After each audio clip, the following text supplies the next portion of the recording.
Nakon što u jesen oslobodimo mnoge gredice u našem povrtnjaku, prije nego započnemo sa sjetvom drugih povrtlarskih kultura, potrebno je napraviti plan sjetve i poštivanje plodoreda i dobrosusjedskih odnosa u vrtu. Grašak je biljka koju većinom sijemo u proljeće jer dobro podnosi niže temperature. Beremo ga početkom ljeta i tu završava njegov uzgoj. Ne podnosi dobro visoke temperature, pa ga se tokom ljetnih mjeseci rijetko uzgaja. Velik su problem i različita oboljenja kojima je grašak podložan, poput pepelnice i plamenjače. No jesenja sjetva graška odličan je izbor iz dva razloga. Prvi je svakako taj što mladi grašak posijan na jesen, koji stiže u rano proljeće, ima veću tržišnu cijenu od onoga koji se sije tokom proljeća. Pored veće materijalne dobiti, drugi benefit je taj što biljke mladog graška rano napuštaju parcelu i ostavljaju je slobodnom za uzgoj drugih povrtarskih kultura. Pritom obogaćuju zemlju dušikom ili azotom, zahvaljujući bakterijama koje fiksiraju azot na korijen i tu žive. Već smo uzgoju graška posvetili nekoliko video savjeta, pa ih možete potražiti ukoliko vas zanima više o uzgoju ove biljke. A kako bi redovno pratili naše savjete, zapratite naš kanal i uzgajajte biljke sa nama kako bi postigli što bolje rezultate. Pišite nam u komentare vaša iskustva sa uzgojem graška tokom jeseni i zime ili vaša pitanja na koja ćemo rado odgovoriti. Ako ste se odlučili za jesenju sjetvu graška, otkrivamo vam nekoliko savjeta za uspjeh. Jesenju sjetvu graška treba obaviti od sredine do kraja oktobra mjeseca. Razlog leži u tome što biljke onda do prvih zimskih mrazeva mogu da se dovoljno ukorijene, narastu do oko 5 do 7 cm visine i razviju par listova. Tada su spremne za vremenske nedaće tokom zimskih mjeseci. Zemljište treba da bude srednje lako i odsjedito, najbolje sa pH vrijednošću od 6,5 do 7. Mora da ima mrvičastu strukturu kako bi se biljka što bolje ukorijenila. Neophodna je obrada zemljišta prije sjetve i to na dubinu od 30 cm. Za jesenju sjetvu graška izaberite sorte okruglog ili glatkog sjemena, jer pokazuju bolju tolerantnost prema nižim temperaturama. Također, pripremite veću količinu sjemena nego za proljetnu sjetvu, jer se treba ipak pripremiti za neuspijevanje određenog broja biljaka uslijed niskih temperatura. Također, prije sjetve graška u zemljište ne bi trebalo da se unosi stajnjak, jer stajsko đubrivo dovodi do stvaranja velike količine zelene mase, a malo mahuna kod graška. Grašak ne podnosi monokulturu, pa ga na istu parcelu treba sijati tek nakon 4 ili 5 godina. Ali odlični predusjevi su mu kukuruz, krompir, paradajz i paprika. Grašak niče na temperaturi od 6 stepeni, ali optimalna temperatura za nicanje sjemena iznosi 16 stepeni Celzijusa. Kada govorimo o klimatskim uslovima, treba obratiti pažnju da tokom hladnih zimskih dana, ali i noći, biljke ranog graška trebate zaštititi malčem ili agrotekstilom.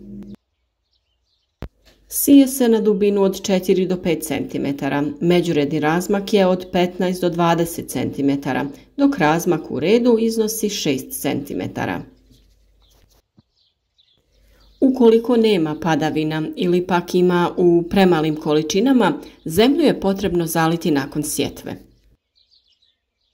Ako sijete visoke sorte graška, neophodno im je obezbijediti špalir ili neki nosač. Grašak se inače sam hvata za njega, ali ga možete i privezati. Ono što je također korisno, može se koristiti ova mreža koja se inače koristi za uzgoj krastavaca. Grašak se u područjima sa blažom klimom može sijati tokom jeseni pa čak i krajem ljeta. Obično se radi o sukcesivnoj sjetvi u razmacima od 7-8 dana kako bi berba i opskrba trajala što duže.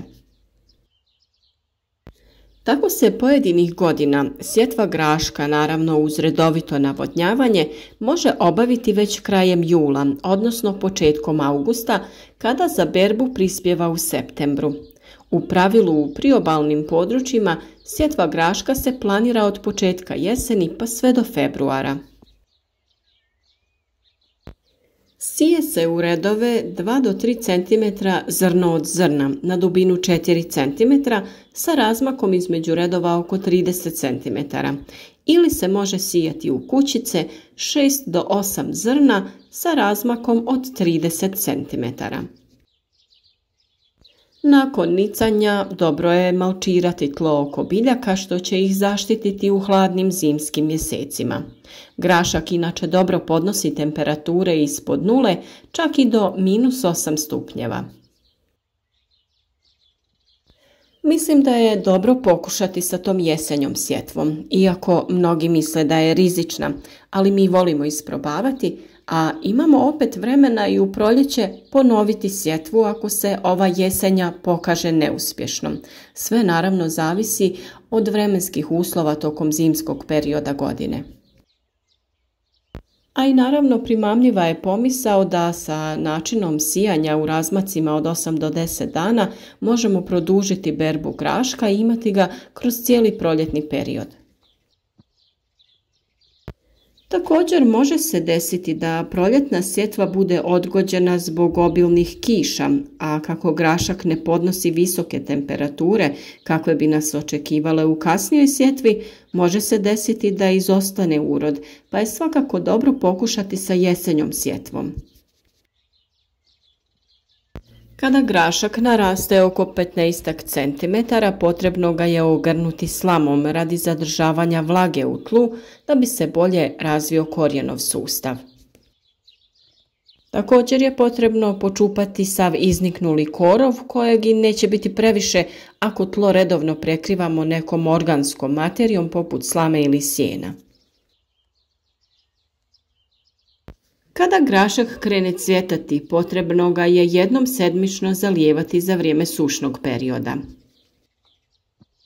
Krajem maja, kada se govori o sjetvi ranih kultivara, možemo očekivati i berbu prvih odebljalnih mahuna graška. Niske sorte obično imaju do 3 berbe, negdje do kraja 6. mjeseca kada se stabljika počinje sušiti.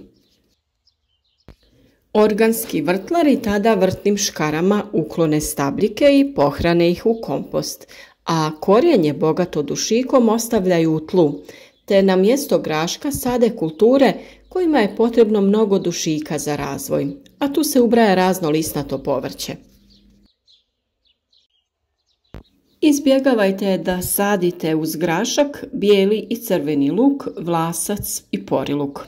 Ove biljke imaju tendenciju da se nadmeću i da zaustavljaju rast biljaka.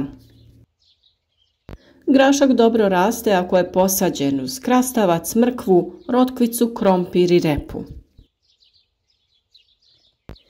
Kako biste maksimalno iskoristili slobodan dušik u tlu nakon uzgoja graška, posadite lisnato zelje ili paradajz, papriku, čili papričice, patliđani krompir.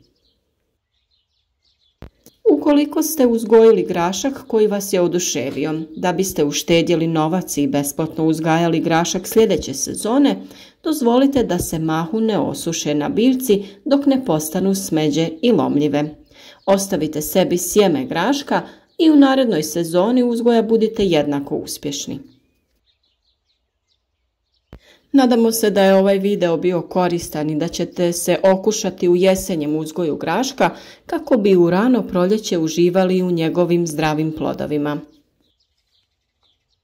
Družite se s nama svaki dan uz novi video savjet, zapratite naš kanal, ostavite like na video koji vam je bio koristan i naravno javite nam se svakako u komentarima sa vašim pitanjima ili samo podijelite neka vaša iskustva o uzgoju biljaka.